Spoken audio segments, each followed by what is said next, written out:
আজকে নওজোয়ান তোমাদের সক্ষমতার সময়, সুস্থ সবল সময়, হাজার হাজার ঘন্টা অনাদরে অবহেলায় নষ্ট করে দিল। একটা 24 ঘন্টা বলতে পারতা না যে কি করছো, একটা সপ্তাহ হিসাব দিলে পারতা না কি করেছ। 365 দিনের একটা বছর পার করছো, কোনো দিন ফজরের নামাজ পড়ো নাই।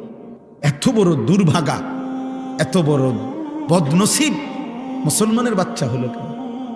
একটা 24 ঘন্টা চলে গেছে, একটা সেজদা কপালে জোটে নাই। ছি ছি ছি, অভিশপ্ত তোর জীবন, থু তো তোর কপালে, থু থু তোর কপালে, নাফরমান, থুতু দিলাম তোর কপালে, তোর ওই কপালে থুতু,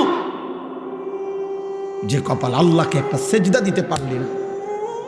আরেকবার বেটা মিলাইস, বেটা নিজের পরিচয় মিলাইস। এই পরিচয় মানুষের সাথে মিলে নাকি রাস্তার কুত্তা